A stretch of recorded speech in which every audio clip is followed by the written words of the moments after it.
अब सुने दुरूप की कथा। राजा उतानपद की दो रानी थी। एक का नाम सुमिति और दूसरी का नाम सुरुचि। सुमिति बड़ी थी। उसका एक पुत्र था जिसका नाम दुरूप था। सुरुचि का भी एक पुत्र था, उसका नाम उत्तम था। राजा छोटी रानी सुरुचि को बहुत प्यार करता था। उसकी हर बात मानता था और वो जैसे कहती थी करने को वैसा ही तैयार हो जाता था। सुमिति बेचारी मन मारे महल में पड़ी रहती थी और सुरुचि उसका जो अपमान करती उसे सहन करती थी। सुरुचि ने राजा से यह वचन ले लिया था कि उसके बाद गद्दी का अधिकारी दुरूप नहीं उत्तम ही होगा। सुरुचि ने राजा उत्तनपद से सुमिति की इतनी बुराई की कि उसे महल से निकलवा दिया। राजा ने उसके लिए एक अलग निवास बनवा दिया और वो अपने पुत्र के साथ अकेली उसमें रहने लगी। दुरूप जब 5 बरस का हुआ तो एक दिन उसने अपनी माँ से पूछा, मेरे पिता कौन है? सुमिति ने उसे राजा उत्तानपद का नाम बता दिया। नौकर को द्वार पर छोड़कर दुरूप महल में बेरो के घुसता चला गया। वो राजा के कमरे में पहुंच गया। राजा अचानक उसे देखकर बहुत प्रसन्न हुआ। उन्होंने उसे बुलाकर अपने पास ही पलंग पर बैठा लिया। उसी समय सुरुचि कमरे से आ गई। उसने राजा से कहा, तुम्हें अपना वचन याद नहीं है क्या?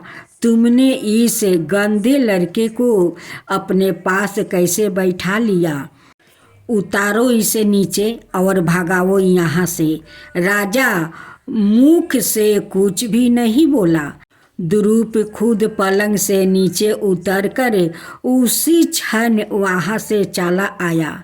उसके मन पर गहरी चोट लगी थी। घर आकर उसने सारी बात अपनी माँ को बताई। सुमिति उसे सुनकर बिस्तर पर जा लेटी और जिसके कारण रोने लगी। दुरूप से माँ का यह दुख सहन ना गया। उसका दुख दूर करने का विचार उसके मस्तक में घूमने लगा। कुछ दिनों बाद एक दिन दुरूप ने अपनी माँ से पूछा, माँ, दुनिया में मेरे पिता से भी बड़ा क्या कोई और है? सुमिति ने कहा, भगवान तेरे पिता से भी बढ़ के है। वो सुनते हैं, वो सबके दुख दूर करते हैं, पर पता नहीं वो कहाँ रहते हैं। उन्हें किसी ने अपनी आँख से तो देखा नहीं है। दुरूप ने मन में सोचा, भगवान कहीं भी हो, मैं उनसे मिलूंगी जरूर। उसी रात जब उसकी माँ बिस्तर पर सोई हुई थी, वो चुपचाप उठा और घर से निकल कर चला गया। चलते चलते वो अपने घर से बहुत दूर निकल आया। बच्चा समझ कर लोग उसे जो कुछ खाने को देते वो उसे खा लेता और आगे चल देता। सवेरे से शाम तक वो हर समय चलता ही रहता था और रात को जहाँ जगह मिलती वहाँ सो जाता था। सवेरे उठकर फिर चल देता था। उसके मन में एक ही इच्छा थी कि भगवान उसे कहीं मिल जाए। वो अपने पिता से भी बड़े किसी राजा की मन में कल्पना करता, पर वैसे कोई उसे मिलता ही नहीं था। एक के बाद एक अनेक नगरों में वो अकेला घूमता फिरता। इस प्रकार कई बरस बीत गया, पर उसे भगवान के दर्शन कहीं नहीं हुआ। घूमते घूमते एक बार वो एक जंगल में पहुंचा। जंगल के उस पार परलोक की सीमा शुरू होती थी। इस जंगल पर पृथ्वी और परलोक दोनों के निवासियों का अधिकार था। इसलिए मनुष्य और देवता दोनों ही जंगल में आया जाया करते थे। बालक दुरूप उस जंगल में और उसके पार भी घूमा फिरा कर रहे थे, पर उसको भगवान कहीं नहीं मिले। आखिर थक हार कर वो एक दिन आंखें मीच कर एक पेड़ के नीचे बैठ गया।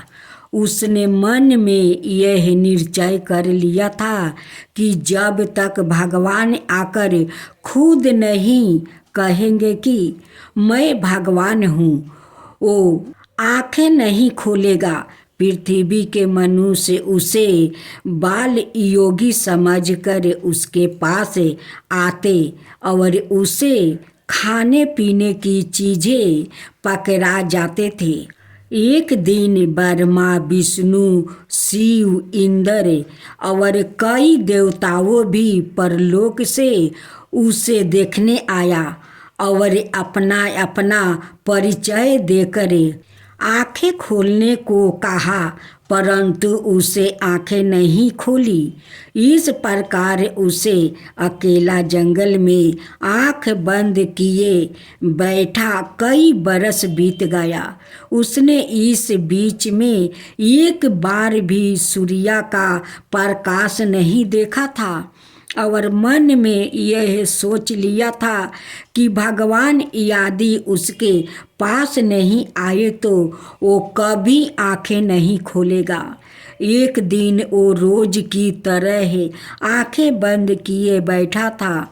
तभी किसी ने उसके पास आकर कहा, मैं भगवान हूँ, आंखें खोलो। दुरूप ने खुश होकर आंखें खोल दिया। उसने देखा कि उसके जैसे ही एक मामूली सा आदमी उसके सामने खड़ा है। उसने दुरूप से कहा, तुम मनुष्य में ही भगवान को देख सकते हो। भगवान वही बसते हैं जहाँ मेहनत करने वाले मनुष्य अपना खून पसीना एक करते हैं। दुरूप की समझ में बात आ गई। उसने उसी समय से उठकर मेहनत करने वाले गरीबों की सेवा का काम शुरू कर दिया। वो उनकी बस्ती में जाकर उन्हें सुख पहुंचाने का काम करता, उनके घरों की सफाई करता, उनके बच्चों को नहला धोला देता। कोई बीमार हो तो रात दिन उसके पास बैठकर उसकी सेवा करता था। इस प्रकार बरस बीतते गए। वो राज्य भर के गरीबों लोगों की बस्तियों में बहुत लोकप्रिय हो गया था। उधर उच्चतान पद काफ़ी बूढ़े हो गया था। राज्य में शासन का काम उनसे संभालता नहीं था। उनका पुत्र उत्तम अब 12 हो गया था। उन्होंने सोचा कि अब उत्तम को राजा बना देना चाहिए। सुरुचि यह सोचकर बहुत खुश थी कि वो अब राजमाता कहलाएगी। जब यह खबर राज्य की जनता में पहुंची तो लोग सोचने लगे कि हमारा सुना हुआ कोई व्याकृत राजा क्यों ना बने। राज्य में जगह जगह से यह आवाज़ उठने लगी कि हम नहीं चाहते कि हमारे ऊपर कोई राजा थोप दिया जाए, हम अपना राजा खुद चुनेंगे।